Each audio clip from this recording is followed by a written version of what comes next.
Yetincilər, hər birinizi xoş gördük bir daha kanalımda. Biraz geç paylaşıram, bilirəm videonu, amma inanıram ki, bu videonu gözləyənlər çoxdur. Deməli, yerin daxilində nə var idi? Nə var? Mövzu çox maraqlı mövzudur. Yerin daxilində hansı qatlar var? O qatlarla tanış olacağıq bölməmizdə. Deməli, 3 əsas təbəqə var. Yer qabığı, mantia və nüvə. Bunların hamısını şəkildə görə bilirik. Qısa formada izah etməyə çalışacağım. Yer qabığı, mantia və nüvə. Bunlardan ən qalını nüvədir, daha sonra mantia və yer qabığı. Ən isti temperatur da yenə həmçinin nüvədədir uşaqlar. 6000 dərəcədən yüksəkdir. Bu da günəşin səthindəki temperatura bərabərdir. Təxmini səthindəki mərkəzindən söhbət getmir. Mantiyada da temperatur yüksək 2900 dərəcədir, amma yer qabığında artıq bu temperaturu deyə bilmərik. Nüvə mərkəzdədir, ən yüksək sıxlığa malikdir. Ümumiyyətlə daxilə doğru getdikcə temperatur da təzyiq də qalxır. Yerin daxilinə doğru getdikcə bunları unutmamalıyıq ki, həm temperatur, həm təzyiq, həm sıxlıq artır. İndi onunla bağlı da müəyyən proseslər baş verir, onları danışacağıq.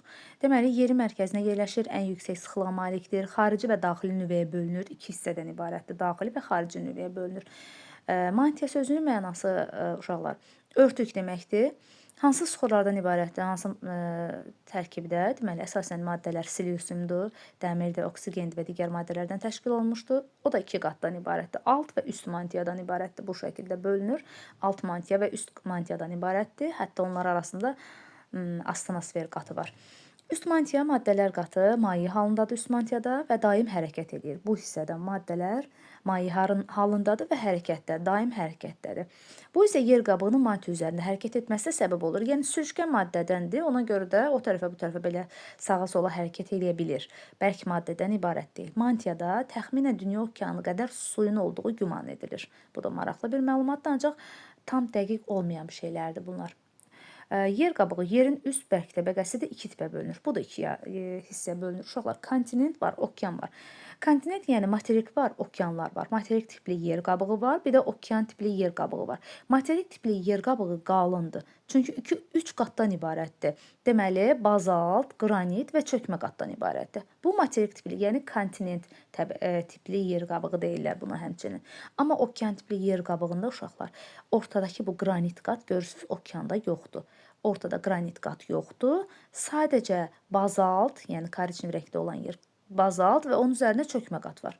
Okean tipli yer qabığının nazik olmağının səbəbi nə oldu? Okeanda qranit qat yoxdur. Bunu mütləq bilməliyik. Tapşırıqlara gələcəyik. Burada C şəklinə baxaq. Himalay dağlarını və yer qabığının ən qalın nöqtəsini burada olduğu göstərilir. 90 km. Marian çökəkliyi isə yer qabığının ən nazik olduğu yerdir uşaqlar. Yerin daxili təbəqələri müxtəlif tərkibə, temperatura və təzyiqə malikdir. Buna görə də burada mürəkkəb proseslər baş verir. Onlar yer səthinin quruluşuna və formasına təsir edir. Yer səthində bu proseslər müxtəlif təbiət hadisələri kimi təzahür edilir.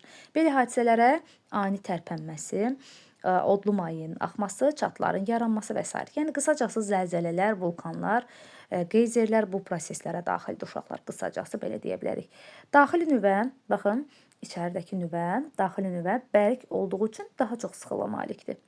Xarici nüvə dəmir və nikeldən yüksək temperatura malik olduğu üçün ərimiş haldadır. Yer qabığı suxurlardan ibarətdir, kövrəkdir bu yer qabığı. Üst mantiya vulkanlarının ocağıdır, yəni bütün vulkanlar bu hissədə baş verir.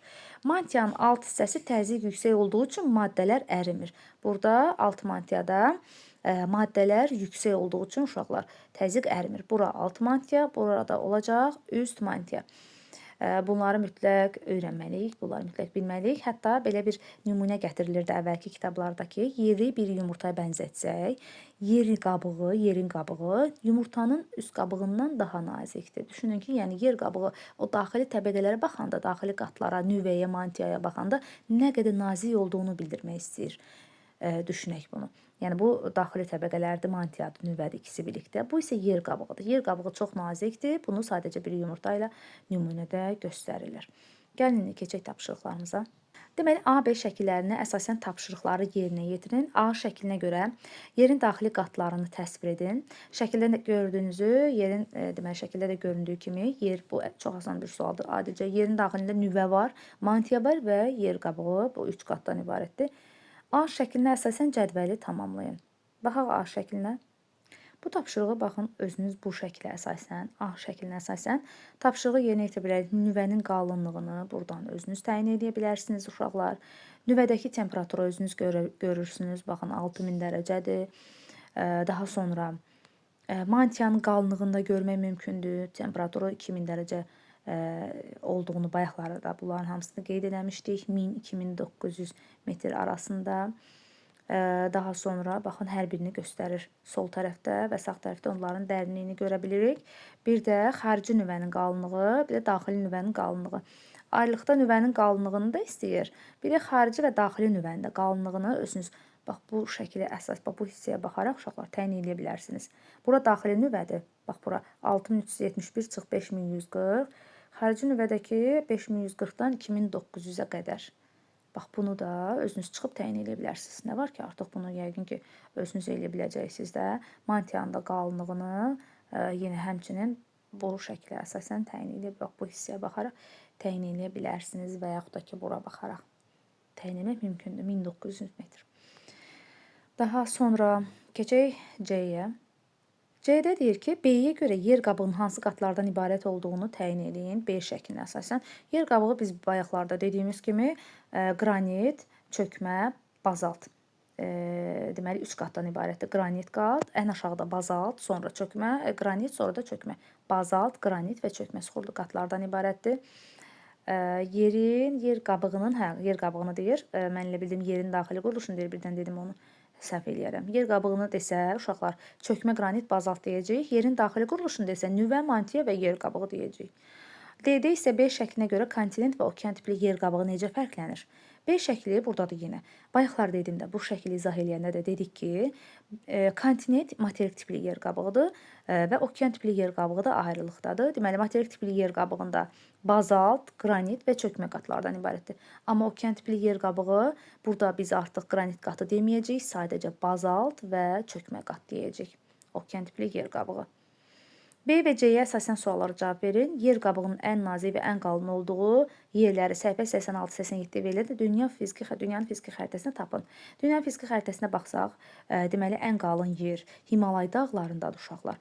Ən nazik yer isə Marian çökəkliyindədir. Bayaqlarda da bu şəkil hara getdi? Bax bu şəklə əsasən təyin edə bilərik ki, ən qalın yer qabığının ən qalın yeri Himalay dağlarındadır.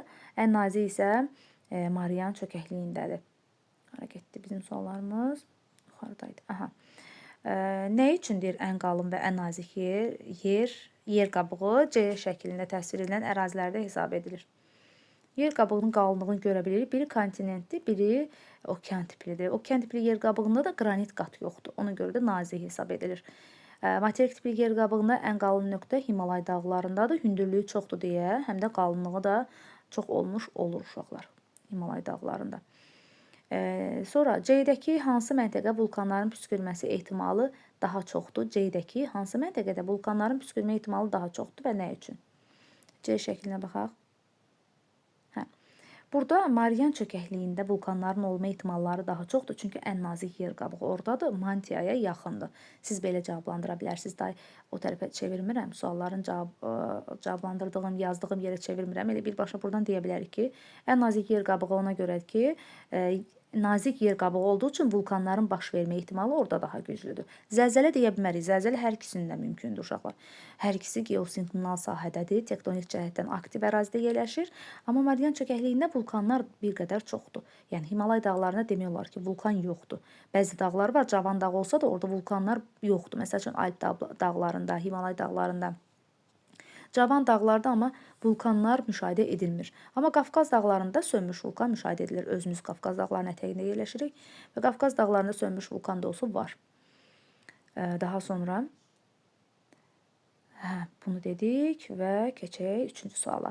D şəklinə və mətnə əsasən sualları. Nə üçün üst mantiya vulkan ocağı hesab olunur? Vulkan ocağı sayılır.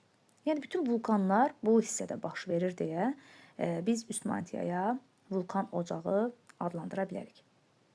Bu şəkildə də yazmaq olar. Üst mantiya nəyə görə vulkan ocağıdır? Çünki D şəklinə əsasən məlumatlara diqqət etsək, deməli mantiya qaynar maye şəklindədir. Buna görə də vulkan ocaqlarının yerləşməsinin verildiyini görmək mümkündür. Bu maddələr yer səthinə nisbətən yaxın olduğu üçün maqma ocağı sayılır. Daha sonra növbəti sualda D şəklində hansı təbəqə daha ağır, daha yüngüldür?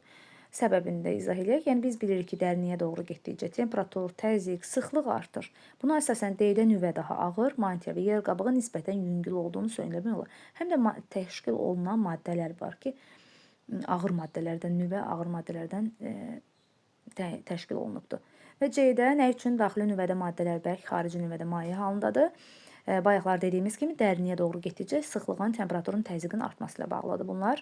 Və 4-cü sualda B və C şəkillərinə əsasən cədvəldə verilmiş məntiqlərin xüsusiyyətlərini. Himalay dağları kontinent yer qabığına, Marian çökəkliyi okean tipli yer qabığına malikdir. Kontinentdə Himalay dağları çökmə qranit bazaltdan ibarətdir. İstənilən, yəni kontinentdə, materikdə, yəni materik tipli yer qabığında bu 3 qat var. Deməli qranit çökmə və bazalt var. Ona görə də qalın olur. Amma okean tipli yer qabığında, okeanlarda nazik olmanın səbəbi odur ki, burada qranit qat yoxdur. Görürsüz, çökmə və bazaltdan ibarətdir. Bu da Marian çökəkliyinin nümunə gətirə bilərik. Hər birinizə uğurlar arzulayıram. Biraz daha tələsik formada çəkdim. Tələsik, çünki bilirəm ki, bir çox yoldaşlar bunu gözləyir. Amma dərsimiz çox asandır. Mən düşünürəm ki, dərsimizi başa düşmüsünüz. Artıq özünüz tapşırıqlarınızı da sərbəst formada yazmısınız. Hər birinizə uğurlar arzulayıram. İnşallah gələn dərsimizdə görüşmək üzrə. Sağ olun.